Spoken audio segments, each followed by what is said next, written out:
जब आरव सिर्फ 2 साल का था, फैक्ट्री में आग लग गई। विजय उस आग से जिंदा नहीं लौट पाया।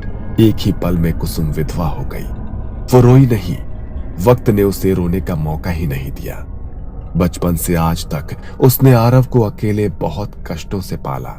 और फिर कुछ महीने पहले एक दुकान में कुसुम की नजर अचानक विवेक पर पड़ी। वो अकेला नहीं था, उसके साथ उसकी पत्नी रिया थी। विवेक ने भी कुसुम को देखा। ना कोई शर्म, ना कोई पछतावा, ना कोई पुरानी पहचान का अपनापन। उस पल कुसुम का दिल टूटा नहीं, सुलग उठा। उसे सबसे ज्यादा ये बात चुभी कि विवेक ने एक बार भी नहीं पूछा कि कैसे हो, जिंदगी में क्या हुआ। उस दिन कुसुम ने फैसला कर लिया, उसकी हर खुशी मैं छीन लूंगी विवेक, जैसे उसने मेरी छीनी थी। बचपन में उसने गांव की बूढ़ी औरतों से कई कहानियां सुनी थी काले जादू के बारे में। किसी ने धागा बांधा, किसी ने कुछ खिलाया और किसी की पूरी दुनिया उजड़ गई।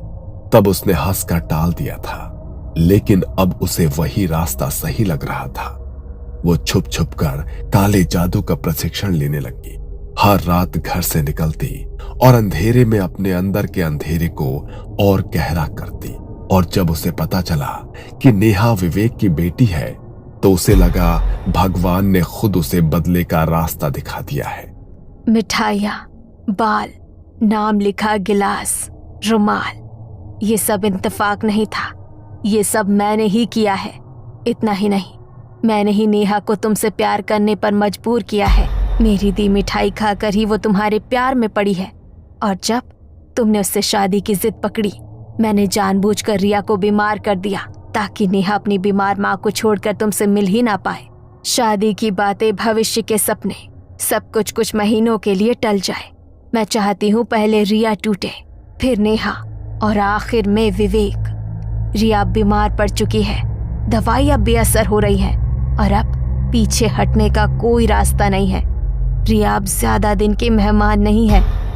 आरव रात भर सो नहीं पाया था। अगली सुबह आरव का फोन बजा। आरव, मेरी मम्मी नहीं रही। आरव के हाथ से फोन छूटते छूटते बचा। उसकी आंखों के सामने अंधेरा छा गया। वो दौड़ता हुआ कुसुम के पास गया। माँ, रिया आंटी मर गई, अब तो बस कर दो। अब तो तुम्हारा बदला पूरा हो गया ना। कुसुम की आंखों में एक अजीब सी ठंडक थी। नहीं आरव, अब नेहा की बारी है। ये सुनते ही आरव फूट फूट कर रो पड़ा। माँ, मैं हाथ जोड़ता हूँ, नेहा को बख्श दो माँ, नेहा को बख्श दो। मैं किसी से कुछ नहीं कहूंगा। रिया आंटी को मारकर तुमने विवेक को तोड़ दिया है। प्लीज अब रुक जाओ, बस अब रुक जाओ माँ। लेकिन कुसुम के चेहरे पर जरा भी पिघलन नहीं थी। नेहा को भूल जा, मैं उससे अच्छी और सुंदर लड़की तेरे प्यार में फंसा सकती हूँ, अपने वश में करके। नहीं माँ, मैं नेहा से प्यार करता हूँ, प्लीज। उसने जोर से दरवाजा बंद किया और आरव को कमरे में कैद कर दिया। कई हफ्तों तक आरव कॉलेज नहीं गया। नेहा को चिंता होने लगी। एक शाम वो खुद आरव को ढूंढती हुई उसके घर पहुंच गई और कुसुम इसी पल का इंतजार कर रही थी। कुसुम ने दरवाजा खोला। आओ बेटा, अंदर आओ, तुम बहुत थकी हुई लग रही हो। नेहा अंदर आई। उसकी आंखें सूजी हुई थी। रिया कैसी थी आखिरी दिनों में? नेहा की आंखों से आंसू बहने लगे। पहले उन्हें उल्टियां होने लगी, फिर कुछ भी खाती तो सब बाहर निकल जाता, कभी कभी खून भी निकलता। कुसुम ध्यान से सुन रही थी। हर शब्द जैसे उसके दिल को ठंडा कर रहा था। पापा ने हर बड़े डॉक्टर को दिखाया, पर किसी की दवा काम नहीं आई। आखिरी दिन मम्मी ने जोर से चीख मारी और बस वो शांत हो गई।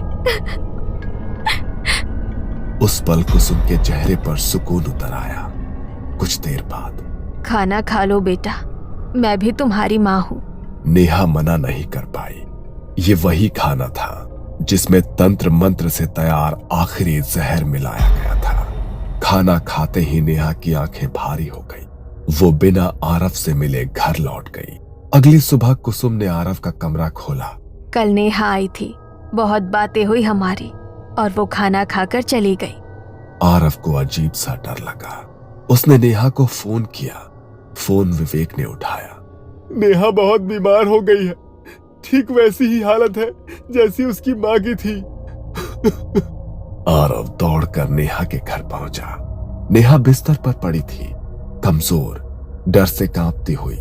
आरव, मैं मरना नहीं चाहती। मेरी मम्मी भी ऐसे ही तड़पी थी, मुझे बचा लो। आरव कुछ नहीं कर पाया। वो घर लौटा और माँ के पैरों में गिर पड़ा। माँ, बस करो, मैं तुमसे भीख मांग रहा हूं माँ, प्लीज। लेकिन कुसुम नहीं मानी। कुछ ही दिनों में नेहा की भी मौत हो गई। जब ये खबर आई, कुसुम के चेहरे पर एक भयानक मुस्कान थी, लेकिन आरव ये सब सह नहीं पाया। जब कुसुम कमरे में पहुंची, आरव पंखे से लटका था। उस पल उसके हाथ कांप गए। विवेक की जिंदगी तो उसने बर्बाद कर दी थी, लेकिन अब उसकी अपनी दुनिया भी खत्म हो चुकी थी। उसे उस बाबा की याद आई। काला जादू बर्बादी की राह है, ये किसी को नहीं बख्शता। और आज कुसुम के पास कुछ भी नहीं था। अगले कुछ दिनों में उसका दिमागी संतुलन पूरी तरह से टूट गया।